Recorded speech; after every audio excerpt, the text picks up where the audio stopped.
Hello and welcome to your weekly Angel Oracle card reading for the week of October 13th, 2014. This week's reading comes from Doreen Virtue's Archangel Oracle cards. As usual, our first card drawn represents the first half of the work week, Monday through roughly midday Wednesday, and we have creative writing. Archangel Gabriel. Make time to write down your thoughts in a journal or pen an article or book.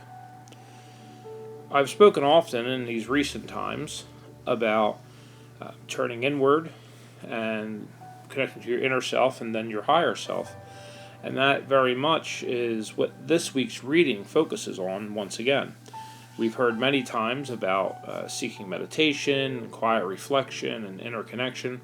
And they are still driving home this message because it is very important as we quickly move now towards the end of 2014 to make these connections and do the things that the energy that was been coming this year for rebirth and reinvention of ourselves really truly gets harvested and used how it was intended. So I myself am a big fan of journaling and creative writing, but whatever media it is that you work in, understand that in the beginning of this week you may be inspired or have a reignited passion to get back to something creative you used to do, and that's the important message. It's the creative part of our brain that is the same part of our brain that allows us to understand things beyond our reality, that allows us to be able to connect and have that intuition and communicate and all the wonderful things that a spiritually awoken being gets to experience. It resides in the same portion of your brain that creativity does. So express your creativeness in the first half of this week in whatever media, whatever means resonates with you, and understand that this is part of your inner journey. The act of being creative in itself is a meditative exercise, and this will help you connect inward and ultimately upward, which is the goal of what we're doing here. And as we move to the second half of the work week, Wednesday through Friday, we see moon cycles. Archangel Haniel. Notice how the moon affects your energy and manifestations, and capitalize upon these cycles. Now, Archangel Haniel, like many of the archangels and angels and ascended masters, wears many hats, so to speak. These divine beings can be in so many infinite places at once. They serve as many roles, and Archangel Haniel serves us as an archangel in expanding our psychic abilities and allowing us to get deeper in touch with our higher self and ultimately our universal self, and really open up those channels of communication in a loving, nurturing, protective way. She's also recognized by many cultures as the moon goddess, and really good, powerful energy here with her. And the advice she brings us today, again, is about the moon cycles. As many of the celestial occurrences, the moon cycles do have a direct effect on our bodies. When Mercury's in retrograde, people get antsy and crabby and maybe feel physically off.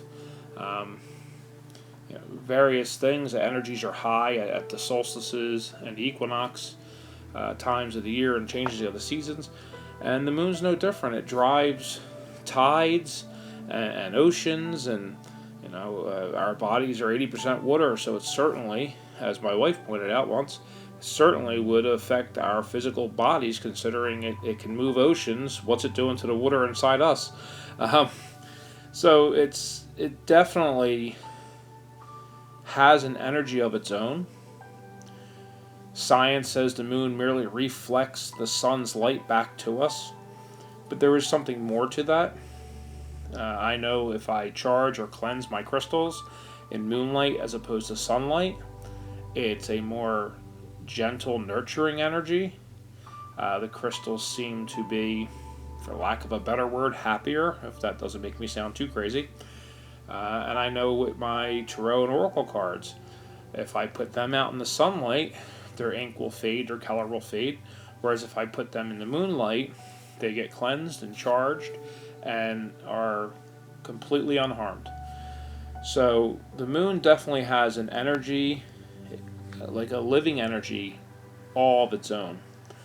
And it's the way that that energy affects and manipulates things here on Earth that as we learn to trust what we feel inside, when we learn to trust our inner knowledge and what is our truth, we get to know how our body reacts to things. We get in touch with our body on a deep level.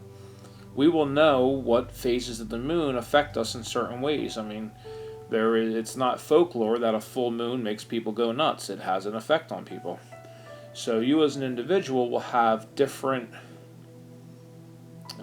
reactions to different phases of the moon, to different times of the year, positionings of the moon, if it's out during the day, out during the night.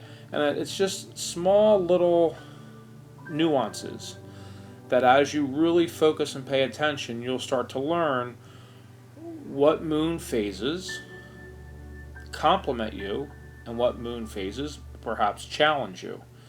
And you can better plan most things in your life around that. And now we move into the weekend, which would encompass Friday, Saturday, Sunday. There are always those overlaps as we transition from one card to another. And the card reads, "You know what to do." Archangel Uriel. Trust in your inner knowledge and act upon it without delay. So this connects very much to what I was just saying, actually, with the last card about trusting your inner voice, your inner truth, the instincts that you have about your surroundings and how your body's reacting to them, but also just trust your inner voice in general. You are fully connected as anyone else is. Some of us have less resistance than others. Some of us have more resistance than others. And this will dictate how thoroughly we connect. But we're all connected, and please don't ever think you're not. It's the trust. It's trusting to learn to listen to your very initial gut instinct, because that is the one that is most true. When we think and analyze things, we tend to muck up the signal, so to speak. You need to, and that was muck with an M, you need to really trust the initial instincts you get when you're asking for guidance, asking for help. You have to trust what you're hearing, trust what you're receiving, and receive it, which, again, is feeding off of last week's message. In all aspects of your life, you have to trust. Too many times we're looking for everyone else's input as validation. We have to get to a point where we trust what we know to be true, because our truth is really the only truth that applies to us. So, all good things this week as usual. We're looking to turn inward and upward, and again, get the answers from the best source possible, our higher selves. And that'll wrap up another week here with Advanced Angel Cards. And I want to thank all the viewers and all the listeners out there who continue to watch and contribute each week. The Facebook page has soared to over 600 likes, and I'm very grateful for that. And you can reach me at all the usual places. And I would like to plug my wife and our very good friend Mandy, who is one of my Reiki students. They have been doing weekly pendulum readings, because we do give pendulum classes as well, over on the YouTube account Ragdoll Ralphie, all one word, Ragdoll Ralphie. And our third one is up now for this week, so I hope you'll check that out as well. Thank you very much. Have a blessed week.